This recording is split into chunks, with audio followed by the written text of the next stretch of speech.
देखो हम लोग देखेंगे product of vectors. Addition of vector हो चुका था, वेक्टर को कैसे ऐड किया जाता है वो देख चुके थे, ठीक है। अब यहाँ प्रोडक्ट ऑफ वेक्टर में हमारे पास दो तरह का प्रोडक्ट आएगा। एक हम लोग बोलेंगे डॉट प्रोडक्ट, ठीक है, या फिर इसी को बोला जाता है स्केलर प्रोडक्ट, ठीक है। और दूसरा जो आता है वो हमारा बनेगा क्रॉस प्रोडक्ट, और इसी को ही हम लोग बोलते हैं वेक्टर प्रोडक्ट। अब यहाँ इसका जो नाम आया है स्केलर एंड ये वेक्टर, ऐसा क्यों है? देखो, जो डॉट प्रोडक्ट का आउटपुट होता है वो बेसिकली एक स्केलर क्वांटिटी देता है, इसलिए उसका नाम पड़ा गया है स्केलर प्रोडक्ट, ठीक है।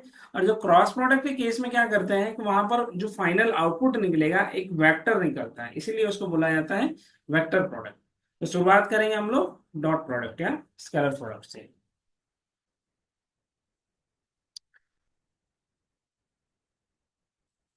डॉट प्रोडक्ट, इसमें बेसिकली क्या होगा कि अगर मान लेते हैं कि मेरे पास दो वेक्टर्स दिया गया है, एक वेक्टर ए है और दूसरा वेक्टर बी दिया गया है, ठीक है।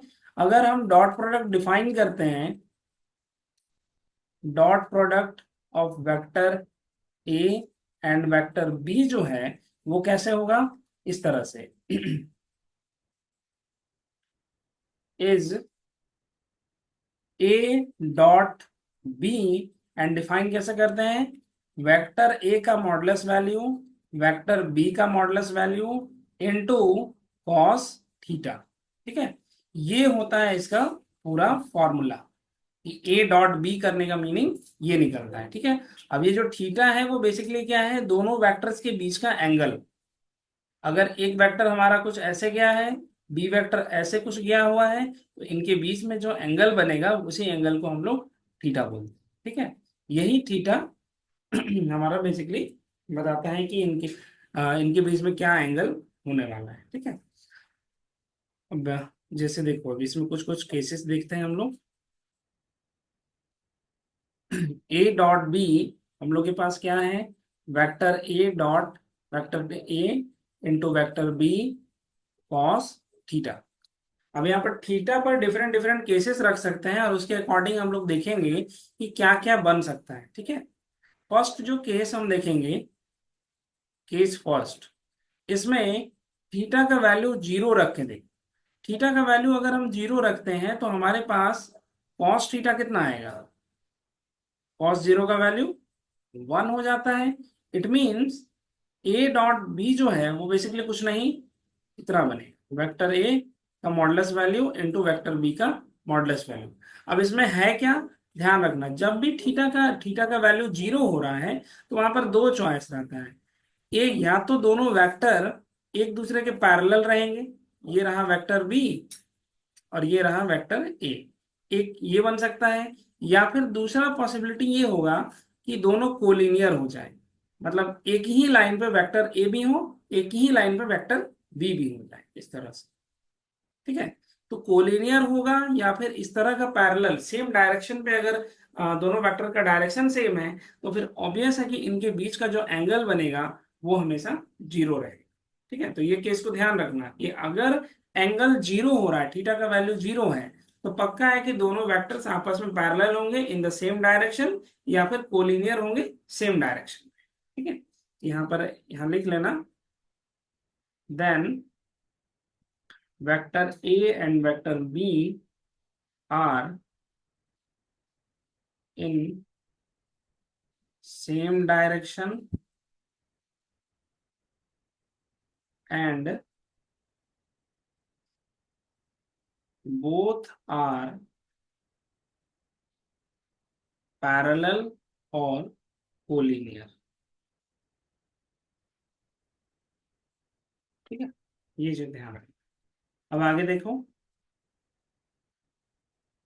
Second case, case to.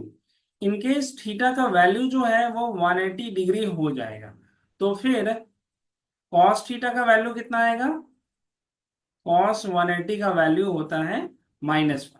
तो फिर अगर हम ए डॉट बी तैयार करते हैं तो वो कैसा रहेगा, वेक्टर ए का मैग्नीट्यूड वेक्टर बी का मैग्नीट्यूड इनटू कॉस 180 डिग्री, मतलब माइनस ऑफ दिस। ठीक है, इस केस में क्या होगा, ज्योमेट्रिकली देखेंगे तो दोनों वेक्टर्स जो हैं ऑपोजिट डायरेक्शन पे रहेंगे, मतलब पैरेलल तो होना है दोनों को, क्योंकि एंगल जो है 180 डिग्री बन रहा है। तो ऐसे बनेगा, एक वेक्टर अगर इधर जा रहा है तो दूसरा वेक्टर इधर रन करेगा। ये मान लो वेक्टर ए है, ये मान लो वेक्टर बी है, तो दोनों जो है पैरेलल रहेगा लेकिन ऑपोजिट ऑपोजिट डायरेक्शन पे। तीसरा दूसरा केस क्या हो सकता है, एकदम ऐसे एक ही लाइन पे है, माने एक वेक्टर का डायरेक्शन ऐसे चला गया और दूसरा वेक्टर का डायरेक्शन इधर चला गया, तो दोनों के बीच का एंगल कितना बना, पूरा 180 डिग्री।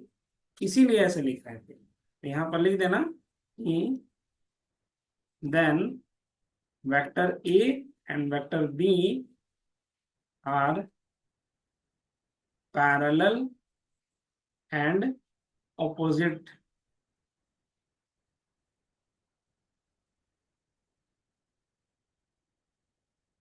Opposite in direction. ठीक है, एंड थर्ड केस जो आएगा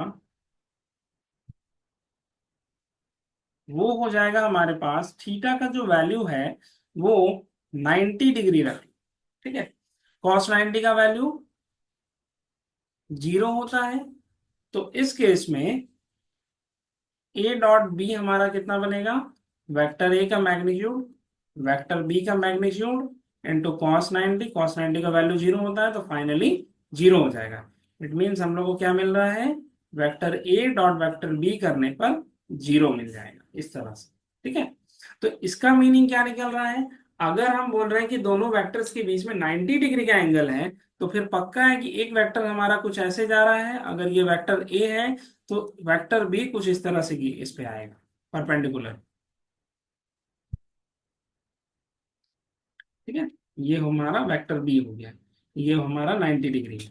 तो ध्यान रखना कि जब भी दो वेक्टर्स के बीच में परपेंडिकुलरिटी को देखना होता है, यानी कि अगर हम कह रहे हैं कि दोनों वेक्टर परपेंडिकुलर है, तो डेफिनेट होगा कि ए डॉट बी करेंगे वो पक्का 0 रहे। तो इसीलिए यहाँ पर लिखना vector A is perpendicular to vector B, ऐसे लिखेंगे। या फिर हम वो सीधे सीधे बताएंगे vector A and vector B are orthogonal vectors.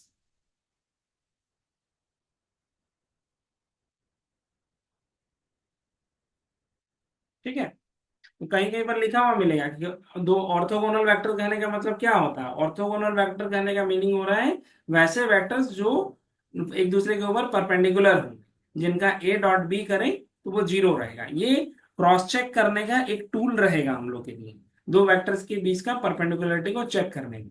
ठीक है, तो ये तीन केस हम लोगों को एकदम ध्यान रखना है।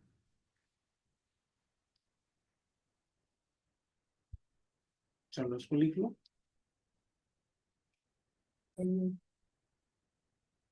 देखो हम यहाँ से कुछ क्वेश्चंस हम लोग करते हैं तो आइडिया लगे वर्क कैसे होगा। ठीक है, सपोज करो कि एक वेक्टर ए दिया गया है आई प्लस जे इस तरह से, और बी वेक्टर जो दिया हुआ है मान लेते हैं मेरे पास आई प्लस 2j प्लस 3k दिया हुआ है। ठीक है, ये हमारा वेक्टर है। अब हम क्या कर रहे हैं कि थीटा एंगल जो है वो सपोज दैट 60 डिग्री तुमको बता दिया गया है। ठीक है, अब हमको ढूंढना है कि ए डॉट बी क्या होगा। तो बाय द फॉर्मूला क्या लिखेंगे हम लोग, modulus value of A into modulus value of B into cos 60 degree. ठीक है, तो सबसे पहले मॉडुलस वैल्यू ऑफ ए निकालना पड़ेगा, तो मॉड ऑफ ए हमारे पास कितना आएगा, स्क्वायर रूट, यहाँ देखो आई के साथ कुछ नहीं है तो 1 है, 1 का स्क्वायर, फिर जे के साथ कुछ नहीं है तो 1 है, 1 का स्क्वायर, सॉल्व करेंगे तो स्क्वायर रूट 2 आ गया। सिमिलर वे में मॉडुलस बी निकालना है तो यहाँ भी सेम वही होगा, आई के साथ कुछ नहीं है तो 1 है, 1 का स्क्वायर, फिर जे के साथ कुछ नहीं, जे के साथ देखो 2 मल्टीप्लाई किया हुआ था, यहाँ देखेंगे 2 का स्क्वायर, सिमिलर वे में वहां 3 का स्क्वायर। अब इसको सॉल्व करो तो 1 + 4 + 9, तो हमारे पास कितना आ गया 14। अब यहां से सब वैल्यू को इसमें पुट करो, √2 इंटू √14, और cos 60 डिग्री का वैल्यू कितना आएगा 1/2 हो गया। बस अब इसको सॉल्व कर देंगे तो ये हमारे पास कुछ इतना आ रहा है, स्क्वायर रूट 28 डिवाइडेड बाय 2। तो अच्छा, इसको थोड़ा सा सॉल्व करेंगे तो कितना आ जाएगा, 2 × √7 डिवाइडेड बाय 2। इट मीन्स हमारा आंसर आया √7। ठीक है, तो यहाँ पर देखो, ये जो फाइनल आंसर आया है वो अपने आप एक स्केलर वैल्यू है, इसके पास कोई डायरेक्शन नहीं है, इसी वजह से इसको बोला जाता है डॉट प्रोडक्ट को स्केलर प्रोडक्ट। ठीक है, तो ये एक वर्क हम लोगों को करना है।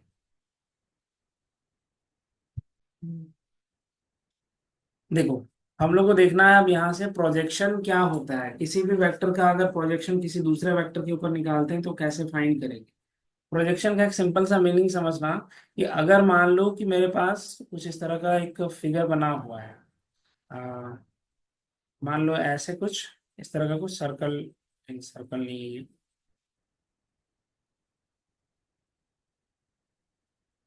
इस तरह का कुछ शेप बना हुआ है। ठीक है, अब इसका हम प्रोजेक्शन निकाल रहे हैं नीचे एक पूरे से बड़े से प्लेन पे। तो प्रोजेक्शन निकालने का मतलब क्या होगा कि इसका जो शेप है उसके हर एक पॉइंट से एक एक परपेंडिकुलर तुम यहाँ पर ड्रॉ करो। ठीक है, एक जैसे, और सारे परपेंडिकुलर के जो फुट्स होते हैं सबको अगर हम ज्वाइन कर देंगे तो नीचे में जो शेप बनेगा वही शेप असल में इस पर्टिकुलर फिगर का प्रोजेक्शन होता है। ठीक है, तो यहाँ पर जैसे अगर मान लो हम एक स्ट्रेट लाइन इस तरह से ड्रॉ करते हैं, एक लाइन तुम ऐसे ड्रॉ कर दो और नीचे में सपोज दैट ऐसे कुछ कोई एक लाइन गया हुआ है। हम ये बोल रहे हैं कि मान लो ये लाइन L1 है और ये लाइन L2 है। L1 का जो प्रोजेक्शन है वो L2 के ऊपर तुमको फाइंड करना है। तो बेसिकली होगा क्या कि L1 के हर एक पॉइंट से एक परपेंडिकुलर हम इस पे ड्रॉ करेंगे नीचे इस तरह से, इस तरह से। ठीक है, अब उसके बाद लास्ट में क्या होगा कि सारे परपेंडिकुलर्स के जो फुट होते हैं इन सब को जब ज्वाइन करेंगे तो नीचे में जो शेप बन रहा है यही शेप असल में इसका प्रोजेक्शन कहलाता है। तो यहाँ पर जब हम डॉट प्रोडक्ट करते हैं तो डॉट प्रोडक्ट में प्रोजेक्शन का बात आएगा। कैसे, देखना। मान लो कि मेरा एक वेक्टर ए कुछ इस तरह से ये बनाया हुआ है, ओ ए वेक्टर है। ओ ए वेक्टर का हम प्रोजेक्शन निकालना चाहते हैं इस बी वेक्टर के ऊपर, इस पे। ठीक है, तो होगा क्या कि ओ ए का प्रोजेक्शन जब हम ओ बी के ऊपर फाइंड करेंगे तो हमको देखना क्या है कि इस वेक्टर के हर एक पॉइंट से एक एक परपेंडिकुलर अगर हम ड्रॉ करते हैं और सारे परपेंडिकुलर्स के फुट को अगर ज्वाइन करो तो हम लोगों को एक लाइन मिलेगा ओ से लेकर एम तक में। यही ओ एम असल में इसका प्रोजेक्शन होता है। ठीक है, मतलब एक लाइन तुम ऐसे ड्रॉ किए, एक वेक्टर ऐसे गया हुआ है, इसका इस पे परपेंडिकुलर बना दिए, अब यहां से लेकर यहां तक का जो लेंथ हो गया यही लेंथ असल में प्रोजेक्शन है। तो देखो यहां पर से कैसे इसको फाइंड किया गया है, आसान है, एज ए फॉर्मूला में तुम लोग इसको याद कर सकते हो। वेक्टर ओ ए जो है वेक्टर ए को इंडिकेट कर रहा है, ओ बी जो है वेक्टर बी को रिप्रेजेंट करेगा। इनके बीच में सपोज दैट ये थीटा एंगल है। हम लोग क्या किए, ए पॉइंट से एक परपेंडिकुलर एम इस तरह से ड्रॉ कर दिए, A M is perpendicular to this O B. अब हम लोग क्या फाइंड करेंगे, हम लोग के लिए जो ओ एम है ये ओ एम ही असल में इसका प्रोजेक्शन है। तो देखो यहाँ पर लिखा भी है, O M is projection of vector A on vector B. किस वेक्टर का प्रोजेक्शन ले रहे हो और किसके ऊपर ले रहे हो ये चीज को ध्यान रखना। वेक्टर ए का प्रोजेक्शन है और किसके ऊपर है, वेक्टर बी के ऊपर है। तो इवेलुएट कैसे करेंगे, this O M can be find by this formula. ठीक है, वो क्या है, ध्यान से देखो इधर।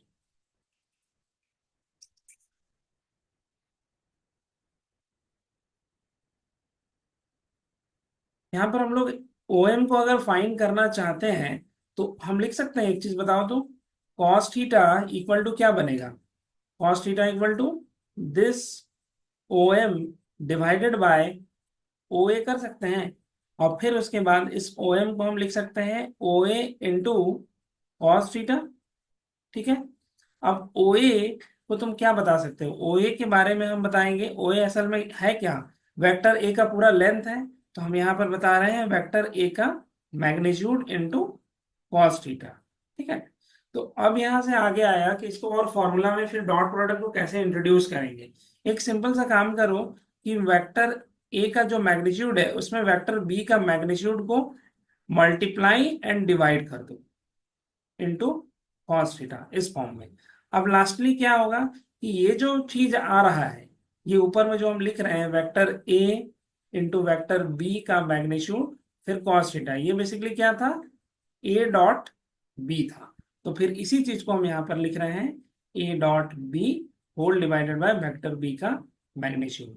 इसीलिए हमारा जो फाइनल फॉर्मूला बनता है कि projection of vector A on vector B is equal to A dot B divided by vector B.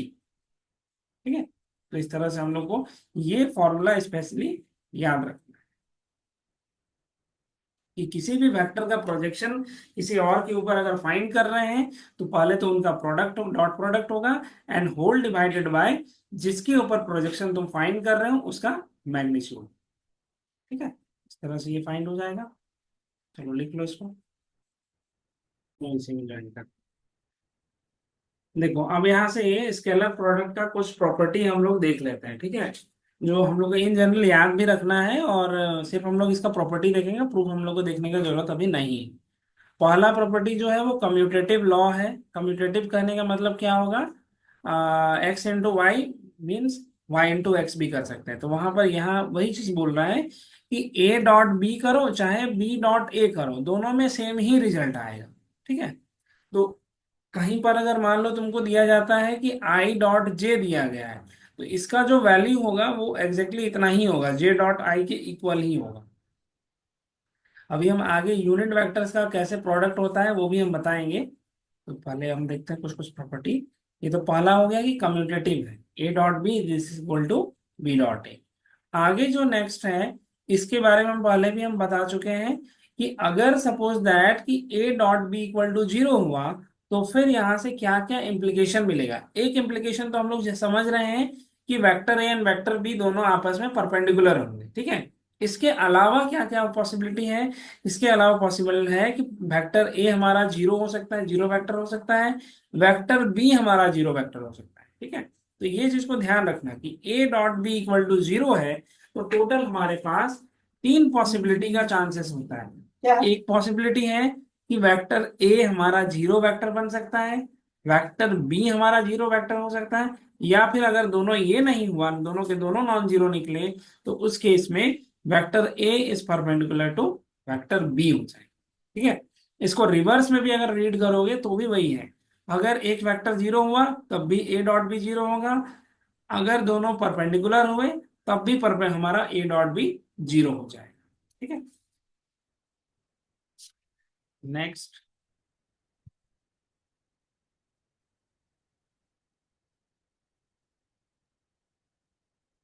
ये भी एक प्रॉपर्टी है, इसका तो वैसे कुछ खास यूज नहीं है, ये बताइए। ये तुम्हारा डिस्ट्रीब्यूटिव लॉ है। डिस्ट्रीब्यूटिव लॉ क्या बोलता है, A dot B plus C अगर करते हैं तो ये क्या हो जाएगा, A dot B plus A dot C. जैसे नॉर्मल हम लोग करते थे ना, X into Y plus Z दिया गया तो उसमें डायरेक्टली ले लेते हैं X into Y plus X into Z. Same यहाँ पर डॉट के केस में ऐसे बनाया गया है कि ए डॉट बी करो और ए डॉट सी करो तो वो एग्जैक्टली इसी के इक्वल रहेगा।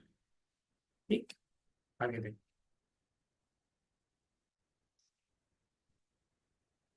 हाँ, ये जो है कॉची श्वार्ट्ज इनइक्वालिटी, बेसिकली ये इसका इस्तेमाल अभी तुम लोग के साथ तो नहीं है, फिर भी ये याद रखना है तुम लोगों को। ये क्या बोलता है कि अगर मेरे पास ए डॉट बी हमने बना लिया है तो इसका जो मैग्नीट्यूड है वो लेस और इक्वल टू वेक्टर ए का मैग्नीट्यूड इनटू वेक्टर बी का मैग्नीट्यूड, इसके बराबर है।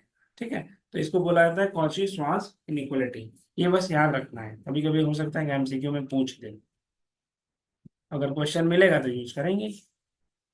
फिर नेक्स्ट आता है ट्रायंगल इनइक्वालिटी। ट्रायंगल इनइक्वालिटी क्या बोलता है, vector A plus vector B का जो मॉड वैल्यू है it is less than individual mod of A plus this B. ठीक है, इतना सारा हमारा प्रॉपर्टी आ रहा है।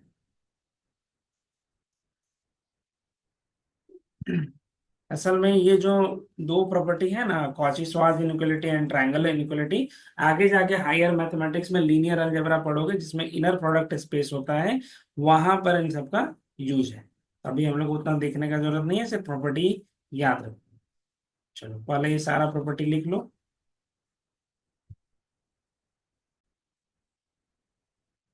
चलो देखो, अब ये तो सारा प्रॉपर्टी हो चुका था, लेकिन अब यहाँ पर से X axis Y axis Z axis के अलोंग में जो यूनिट वेक्टर्स होते हैं उनके बीच का प्रोडक्ट का क्या क्या रूल होगा, उसको देखना है। ठीक है, सिंपल सा, पहले तो इसको 3D प्लॉट कर लो।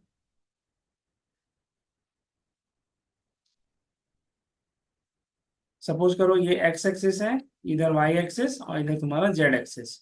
एक्स एक्सिस के अलोंग में यूनिट वेक्टर आई रहता है, वाई एक्सिस के अलोंग में यूनिट वेक्टर जे रहेगा, जेड एक्सिस के अलोंग में यूनिट वेक्टर के रहता है। ध्यान रखना कि आई जे के ये आपस में ऑर्थोगोनल होते हैं, मतलब आई जो है वो परपेंडिकुलर टू के भी है, आई इज परपेंडिकुलर टू जे भी है। सेम यही हाल है जे का भी। जे के भी परपेंडिकुलर है, आई के भी परपेंडिकुलर है, और के साथ भी वही हो रहा है कि आई जे के तीनों के साथ परपेंडिकुलर है। मतलब यहाँ पर एक चीज ध्यान रखना, I unit vector I, unit vector J and unit vector के आर म्यूचुअली ऑर्थोगोनल।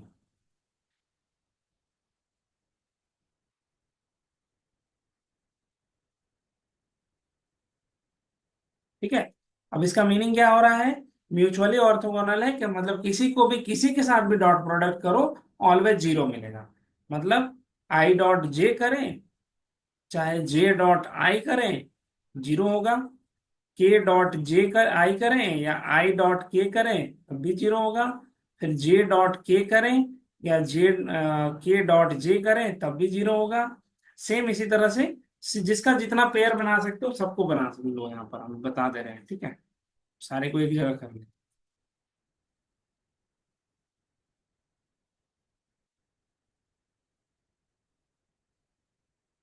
आई आई आई का एक बार जे के साथ कर लो, आई का एक बार के साथ कर लो, हमेशा जीरो बनेगा।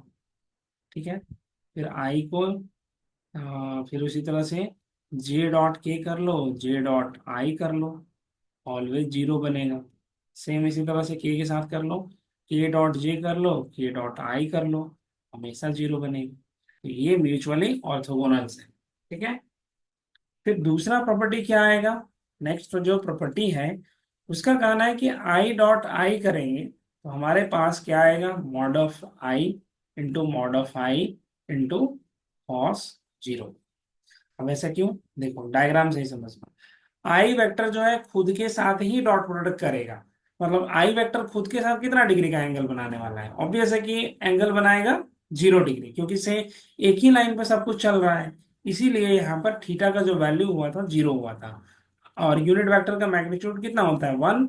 वन कॉस जीरो का वैल्यू भी वन, इट मीन्स ये वन आ गया। तो in short I dot I लिखो तो वो हमेशा वन आता है, जे डॉट जे लिखो हमेशा वन आएगा, के डॉट के लिखो तो हमेशा वन आएगा। ठीक है, ये तीसरा इसका प्रॉपर्टी है। ये चीज हमेशा ध्यान रखना है। और इस केस में अगर कोई प्रूफ करने के लिए बोलेगा तो देखो इसमें भी हम प्रूफ करके दिखा दे रहे हैं। मान लो आई डॉट जे पूछा गया तो magnitude of I into magnitude of J into, अब म्यूचुअली ऑर्थोगोनल है या परपेंडिकुलर है तो एंगल कितना बनेगा? cos 90। तो फिर आई और जे का तो मैग्नीट्यूड 1.1 और cos 90 का वैल्यू जीरो, इसीलिए ये जीरो हो जाए। ठीक है, तो इस वजह से हम लोग इसको बताते हैं कि आई डॉट जे करो चाहे किसी के साथ भी ऐसे प्रोडक्ट कर लें, हम लोग को जीरो ही मिलेगा। जबकि अगर खुद के साथ प्रोडक्ट करा रहे हैं, डॉट प्रोडक्ट कराएंगे तो ऑलवेज वैल्यू वन आने वाला है। ठीक है, और इसमें एक और चीज ऐड करना, ऑर्थोनॉर्मल यूज होगा और ऑर्थोनॉर्मल अभी नहीं करते।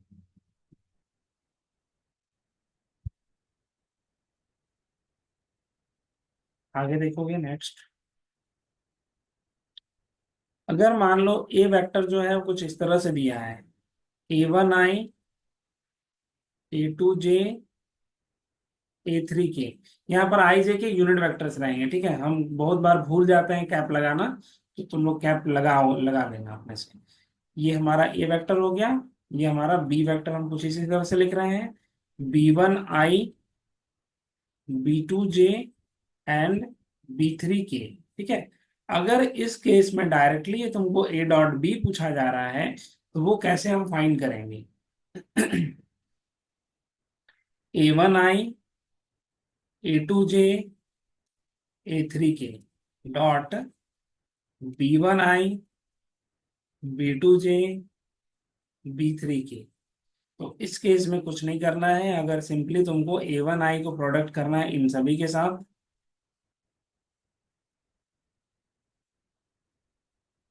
B1I plus B2J plus B3K plus same इसी तरह से A2J को प्रोडक्ट करेंगे, B1I, B2J, B3K के साथ, एंड लास्ट A3K को प्रोडक्ट करोगे B1I, B2J, B3K के साथ।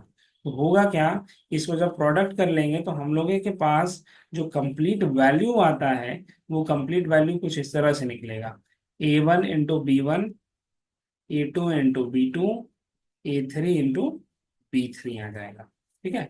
तो ध्यान रखना कि अगर हमारे पास ए वेक्टर ऐसे दिया गया है, बी वेक्टर कुछ इस तरह से दिया हुआ है, तो फिर ए डॉट बी जो है वो सिंपली कैसे आएगा, A1 into B1, A2 into B2, A3 into B3, मतलब कॉरेस्पॉन्डिंग आई वाले जो टर्म्स रहेंगे वो आपस में प्रोडक्ट हो जाएंगे, जे वाले जो टर्म्स हैं आपस में प्रोडक्ट हो जाएंगे, के वाले जो टर्म्स हैं वो आपस में प्रोडक्ट हो जाएंगे, ठीक है। इसको तुम लोग प्रोडक्ट करके देखोगे तो वो भी मिल जाएगा, हम यहाँ करके दिखा भी दे रहे हैं ताकि ये कैसे हो रहा है वो क्लियर हो जाना चाहिए।